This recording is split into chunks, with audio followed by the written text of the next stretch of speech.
नमस्कार विद्यार्थियों। मेरे पिछले वीडियोस में आपने देखा कि प्रसार शिक्षा क्या होती है, प्रसार शिक्षा के उद्देश्य क्या होते हैं, प्रसार शिक्षा किन किन को दी जाती है और प्रसार शिक्षा कैसे दी जाती है। आज हम देखते हैं कि प्रसार शिक्षा में दर्शन की क्या विशेषताएं होती हैं, यानी कि प्रसार शिक्षा में यदि हम फिलॉसफी का यूज़ करते हैं कि नहीं करते हैं। फिलॉसफी का बिल्कुल प्रसार शिक्षा में उपयोग होता है और उस प्रसार शिक्षा में फिलॉसफी का क्या क्या विशेषताएं होती हैं, इसके बारे में हम देखते हैं। सबसे पहला विशेषता ये होती है कि वह मानवतावादी होता है। प्रसार शिक्षा में जब हम बात करते हैं तो हम मानव के विकास के बारे में बात करते हैं, ठीक है ना। मानव का विकास कैसे होगा, उसका बौद्धिक विकास करेंगे, उसका चारित्रिक विकास करेंगे, उसका आत्मसम्मान का विकास करेंगे। ये विकास कब करेंगे, जब हम उसको नई क्रियाएं बताएंगे, हम उसके नई प्रयोग करके उसके बारे में बताएंगे, उसको किसी भी कार्य में दक्ष करेंगे, है ना। उसको विभिन्न अलग अलग तरह के कार्य लेंगे, उसमें हम उसको दक्षता देंगे, उसको नई नई टेक्नोलॉजीज के बारे में, नई नई तकनीक्स क्या क्या हमारे पास आ रही हैं, इसके बारे में हम उसको जानकारी देंगे। तो अगर हम उसको स्वावलंबी बनाने की कोशिश करते हैं तो उसका नो डाउट अपने आप आत्मसम्मान बढ़ता है। तो प्रसार शिक्षा की फिलॉसफी में फर्स्ट पॉइंट आपको मेरे ख्याल से क्लियर हो गया होगा कि यह मानवतावादी होती है। इसके अंदर हम पूरी इम्पोर्टेंस जो है वह मानव के विकास की ओर देते हैं, मानव का आत्मसम्मान को इंक्रीज करने के लिए बढ़ावा दिया जाता है उसको, और इसके लिए उसको बेसिक जो एक दक्षता होती है वह दक्षता सिखाई जाती है। नेक्स्ट है तात्विक।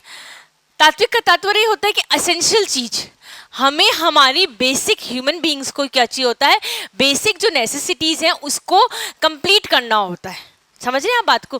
तो जब हम इसकी बेसिक नेसेसिटीज़ क्या होती है, हमारी रोटी कपड़ा मकान, उसके ऊपर अगर हम जाएंगे तो क्या होगा कि हम जो भी कार्य कर रहे होते हैं हम उसके अंदर दक्ष हो जाएं, उसकी उसमें हम कुशलता ग्रहण कर सकें, उसके अंदर जितनी भी नई टेक्नोलॉजीज आ रही है उसका ज्ञान हमें अर्जन हो। मतलब कहने का तात्पर्य यह है कि इंसान की ये होता है कि उसकी जो भी वो कार्य करता हो, उसके कार्य कर रहा होता है, उसके अंदर वह दक्ष हो जाना चाहिए, उसके जो कार्य होता है वह कुशलतापूर्वक कंप्लीट हो जाना चाहिए।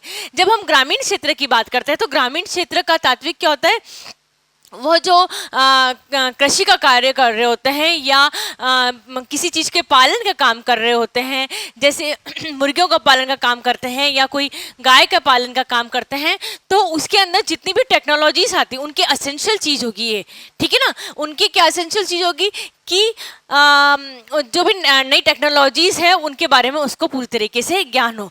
इसका एग्जाम्पल हम देते हैं कि जब हम पशुपालन की बात करते हैं, पशुपालन में गाय पालन की बात करते हैं हम, तो गाय पालन में जब दूध निकाला जाता है गाय का तो वह हाथों से निकाला जाता है, ठीक है।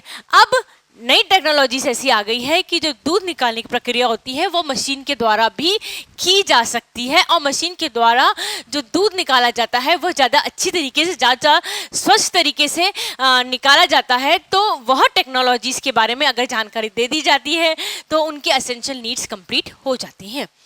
फिर है यथार्थवादी। यथार्थवादी होना बहुत ज़रूरी है।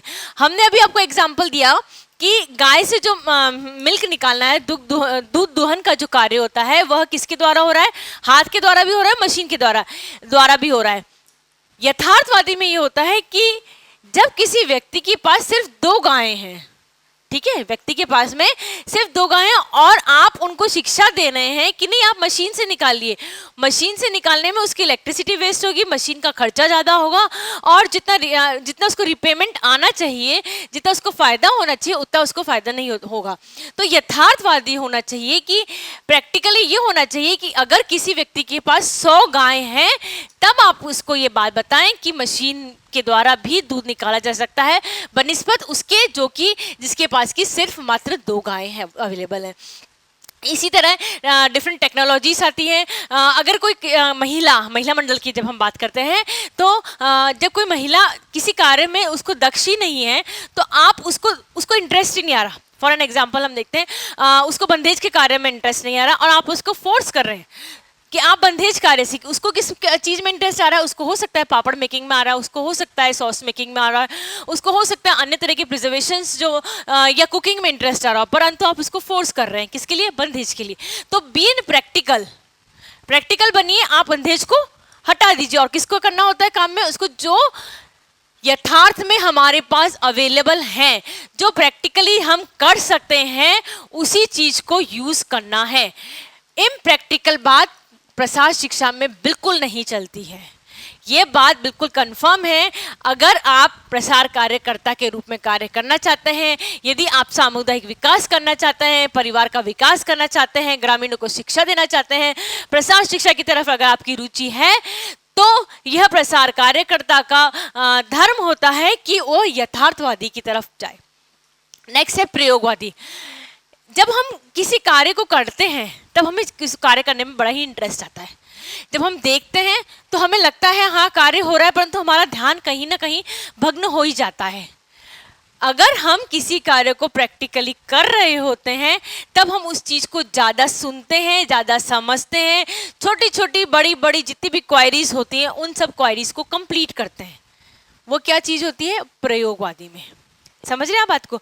अगर हम उसको व्यक्ति को करके दिखाएं, प्रसार शिक्षा में यदि किसी व्यक्ति को कार्य करके दिखाया जाता है और या फिर उसको उस कार्य में इन्वॉल्व करके उसके द्वारा कराया जाता है, दो अलग अलग चीज होती हैं, करके दिखाना और उसको उसके द्वारा करके दिखाया जाए। जब द्वारा करके दिखाया जाता है तब उस व्यक्ति को ज़्यादा इंटरेस्ट आता है। और प्रसार शिक्षा में प्रयोगवादी टेक्निक का इस्तेमाल करना बहुत ही आवश्यक होता है। नेक्स्ट हम बात करते हैं परिणामवादी की। हमने सब चीज़ें अपना ली, हमने यथार्थवादी का भी अपना लिया, हमने प्रयोगवादी को अपना लिया, परंतु ये बात ध्यान रख लिए रिजल्ट बहुत अच्छा आना चाहिए। फॉर एन एग्जाम्पल हम देखते हैं, आप ग्रामीण क्षेत्र में गए, आपने दो अलग अलग वैरायटी के बीज लगाए, ठीक है।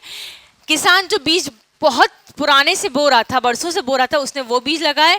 आपके द्वारा या प्रसार कार्यकर्ता के द्वारा जो बीज दिए गए हैं वो नई टेक्नोलॉजीज के, उसके नई टेक्नोलॉजीज में लगाए।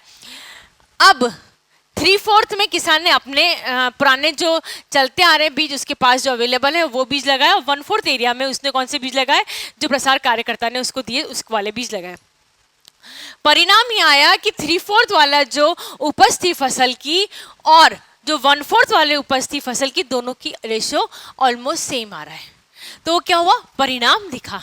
परिणाम में क्या दिखा, बिल्कुल क्लियर कट दिख गया कि जो नए बीज थे उसका उपयोग से ज़्यादा फायदा हुआ। या महिलाएं जो महिला मंडल कई बार होता है कि दिन के टाइम में महिलाएं कई बार फ्री हो जाती हैं, जब वो फ्री होती हैं तो अपने घंटा 2 घंटा इधर उधर की बातें करने की अपेक्षा उन्होंने वह कार्य में अचार मुरब्बे इस तरह की जो भी टेक्निकल चीज़ें होती हैं वो बनाना सीख लिया, प्रिजर्वेटिव बना लिए उन्होंने, प्रिजर्वेटिव बना के उसको सेल आउट कर दिया।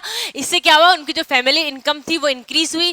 फैमिली इनकम इंक्रीज होने से क्या हुआ, स्टेटस ऑफ लेवल जो उनका फैमिली लेवल होता है वह इंक्रीज हुआ। अब फैमिली लेवल इंक्रीज हुआ तो क्या हुआ कि जो परिणाम आया है ना, परिणाम में क्या है कि इनकम इंक्रीज हुई, इनकम इंक्रीज के साथ में उनका जो स्टेटस था वो भी इंक्रीज हो गया। बिल्कुल क्लियर कट परिणाम आ गया। जो हमने 2-3 घंटे इधर उधर की बातों में लगा रहे थे वो हमने क्या किया, इसको यूटिलाइज किया। कहने का तात्पर्य यह है कि प्रसार शिक्षा में परिणामवादी तथ्य का होना बहुत जरूरी है। क्लियर कट परिणाम आते हैं तभी व्यक्ति या जो ग्रामीण होता है उसकी तरफ आकर्षित होता है, उसे कार्य करने में का मजा आता है या उसको कार्य करना अच्छा लगता है। जब तक क्लियर कट परिणाम नहीं आते हैं परिणामवादी में, आपने कर दिया कि हाँ इस तरीके से होगा, उसका रिजल्ट ये आएगा और आपने प्रत्यक्ष दिखाया, अप्रत्यक्ष रूप में तो आपने बता दिया कि इस तरीके से कार्य कर रहे हैं, इस तरीके से होगा। और जब आपने प्रत्यक्ष रूप से करके दिखाया, प्रत्यक्ष रूप से करने के पश्चात में जो परिणाम आपका बहुत रिजल्ट जो आया वो बहुत अच्छा आया, तो उस चीज़ को ज़्यादा अच्छी तरीके से अपनाया जाएगा, ज़्यादा अच्छी तरीके से यूज़ किया जाएगा। नेक्स्ट हम बोलते हैं आदर्शवादी। जो प्रसार शिक्षा है उसमें आदर्श का होना बहुत जरूरी है। आदर्श में आपको कुछ स्पेसिफिक्स होते हैं, ये होना चाहिए, ये नहीं होना चाहिए। उनके रीति रिवाजों को हमें किसी भी तरह से डिनाई नहीं करना चाहिए। वो जो रीतियाँ चली आ रही है परसों से, आप जाएं और जाते उसको बोल दें कि ये रीति रिवाज गलत है, ये बिल्कुल नहीं होना चाहिए, आपका धर्म गलत है, ये बिल्कुल नहीं होना चाहिए। इस तरीके से जो आदर्श बना रखे होते हैं वो आदर्श को फॉलो करना से प्रसाद शिक्षा अच्छी तरीके से ग्रहण की जा सकती है। नेक्स्ट है पुनर्निर्माण में विश्वास। पुनर्निर्माण में विश्वास होना बहुत ही आवश्यक होता है। पुनर्निर्माण मतलब, पुनर्निर्माण का क्या मतलब आ रहा है कि हम निर्माण को वापस से कर रहे हैं, ठीक है ना। हम एक ही चीज है हमारे पास बनी हुई, परंतु हम नई टेक्नोलॉजीज लाके उसी चीज को पुनः तरीके से बना रहे हैं। एग्जाम्पल के लिए हम देखते हैं, घर हमारा पुराना हो चुका है, उसमें जो स्टेयरकेसेस है बहुत ऊंची नीची हैं, या जो घर है वो बहुत अच्छी तरीके से बना हुआ नहीं है, तो हमने क्या किया, घर को डिमोलिश कर दिया, घर को तोड़ दिया और फिर हमने उसको नए रूप में नए परिवर्तन दिया। यही हम प्रसार शिक्षा में चाहते हैं। हम किसी को भी गांव से या ग्रामीण परिवेश से अलग नहीं करना चाहते हैं। हम ये चाहते हैं कि जो ग्रामीण परिवेश है उसके में जो भी कमियां हैं, ठीक है, बहुत सारी कमी, हम ये नहीं कहते कि शहर में कमियां नहीं है, परंतु हमारा हिंदुस्तान आज भी गांव में ही बसता है। और जो ग्रामीण परिवेश में जो कमियां हैं, किसान जो इतनी मेहनत करता है, दिन रात लगा रहता है और उसकी इनकम जो इतनी कम होती है, हमें ऐसी छोटी छोटी बहुत सारी चीज़ें होती हैं, उन चीज़ों को हटाना है, ठीक है। और हमें गांव का जो लेवल है, level of knowledge, level of standard of living, उनके कार्य करने का तरीका, इस तरीके से हमें उनमें बदलाव लाना है, पुनर्निर्माण करना है उनका।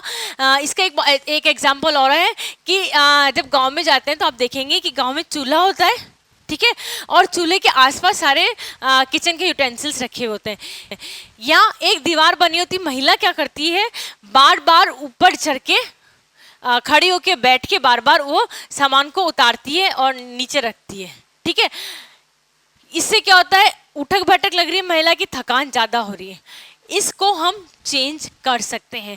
उनके पास हॉरिजॉन्टल स्पेस बहुत ज़्यादा है, आप थोड़ी बहुत एर्गोनॉमिक्स यूज़ करिए और एर्गोनॉमिक्स यूज़ करके आप उसको उसकी जो किचन है वो थोड़ा चेंज, पुनर्निर्माण कर दीजिए। किचन को क्या करना है, हमें पुनर्निर्माण करना है, जिससे उसको जो फटीक होता है, जो थकान होती है, वह थकान कम से कम हो। कहने का तात्पर्य है कि एक्सटेंशन एजुकेशन में हम बेसिक 7 जो फिलॉसफीज होती हैं उसका प्रयोग करते हैं। और ऐसा नहीं होता कि हमसे में एक ही फिलॉसफी का यूज़ करना चाहिए।